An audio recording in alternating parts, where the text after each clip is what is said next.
សួស្តីនិងជម្រាបសួរពុកម៉ែបងប្អូនជាទីស្រឡាញ់ថ្ងៃនេះយើងមកទស្សនាអំពីកូនជ្រូកទាំងអស់គ្នា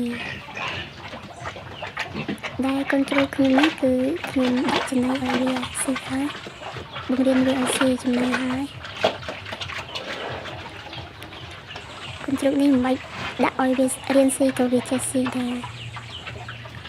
តែពេលយើងដាក់បាយឲ្យមេចេះគឺវាស៊ីបាយជាមួយមេវាទៅវាស្រួលពេលដាក់ចំណីទៅវាចាប់ចេះស៊ីមើលបងប្អូនមើលគ្រាន់តែដាក់ឲ្យមកក្តាប់មិញអស់ដល់លីងហើយវាចេះស៊ីហើយ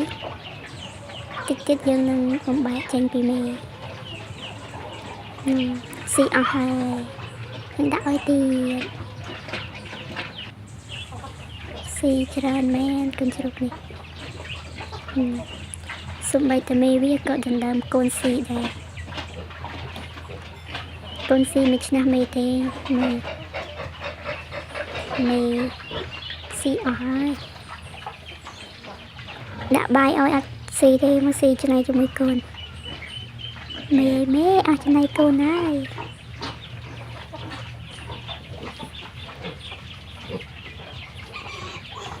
ដាក់ឲ្យស៊ីប្រព្រឹត្តដាក់ឲ្យស៊ីក៏ច្រើនយ៉ាងណាក៏វាអាចរៀបអាចដែរឬវាសាំហើយដោយសារវាស៊ីបាយជាមួយមេហើយបាយជាមួយមេនោះខ្ញុំក៏លាយចំណៃដែរចំណៃសាច់ដាក់ឲ្យវាដាក់លាយបាយដឹកចេកកុំសឲ្យចុះដើមចេកពេកយើងនៅម្នាក់ឯងដែរយើងអត់សូវមានពេលហាន់ដើមចេកច្រើនទេហើយក៏ក្រោះដើមចេកដែរខែនេះហើយវាងាប់អស់ហើយដើមចេក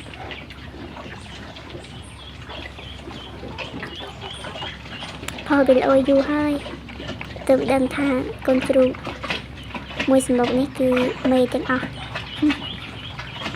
ខ្ញុំចេះតែមើលមិនបានធំប៉ុណ្នេះហើយមកអត់ក្រៀវតាមពិតគឺមេទាំងអស់ចិត្តតែឆ្ងល់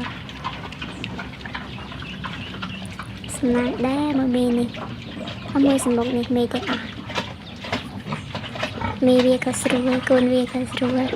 ដាក់ចំណែកឲ្យស៊ីគឺស៊ីព្រាតដាក់ឲ្យស៊ីគឺស៊ីរហូតស៊ីអស់ហើយស្រែករោទៀនមិនសូវហ៊ានដាក់ឲ្យច្រើនពេកទេខ្លាយវារាក់អាចព្រោះកូនជ្រូកយើងបង្រៀនវាឲ្យស៊ីចេះយើងមិនសូវដាក់ច្រើនពេកយើងដាក់ម្ដងតិចបានដាក់ច្រើនពេកខ្លាយវារាក់អាចហើយវាចុះសាច់វាចុះសាច់លឿនណាពេលវារាក់អាចហើយកូនជ្រូកដូចនេះប្រហែលជាអត់បានទុកទេលក់ចេញហើយកូនជ្រូកនេះភាសាអត់មានពេលនៅដាក់បាយឲ្យវាទេព្រោះរវល់ទៅធ្វើការ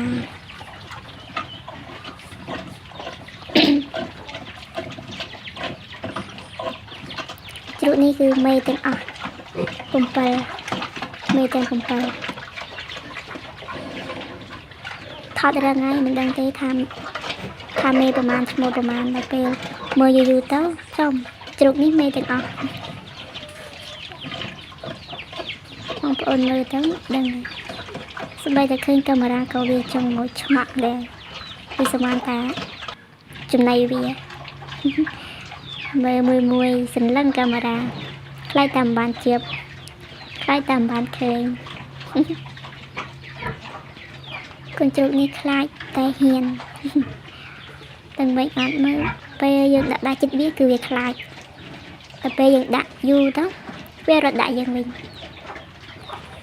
កូនជ្រូកហើយកូនជ្រូក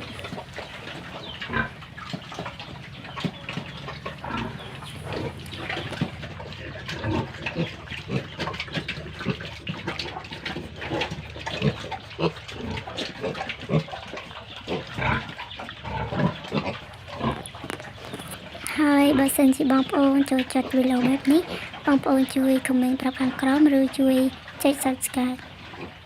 ឲ្យខ្ញុំម្នាក់មួយផងដើម្បីទទួលបានវីដេអូថ្មីៗអំពីកូនជ្រូកឬក៏ទាមាន់តែខ្ញុំចិញ្ចឹមខ្ញុំនឹងថតចែករំលែកចែកបងប្អូនមើលថាកូនជ្រូករបស់ខ្ញុំយ៉ាងម៉េចការចិញ្ចឹមរបស់ខ្ញុំយ៉ាងម៉េចយើងចិញ្ចឹមបែបលក្ខណៈគ្រួសារគឺសាមញ្ញចេះឯងយើងគ្មានលទ្ធភាពយើងដាក់តែដើមចេកកន្ទក់តិចតួចឲ្យវាស៊ីនោះសម្រាប់មេដាក់តែកន្ទក់ដើមចេកបើមានត្រកួនthìដាក់ត្រកួនផងបើសម្រាប់ជ្រូកសាច់យើងទិញចំណែកគេយើងមកដាក់លាយបាយបបរដែលយើងធ្វើកុំឲ្យសូវចោះចំណីច្រើនយើងដាក់បបរឬក៏បាយស្រាបងប្អូនអាចទស្សនាវីដេអូបានអត់មានអីច្រើនទេមានតែវីដេអូបែបចិញ្ចឹមសត្វ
ហើយវីដេអូរបស់ខ្ញុំគឺ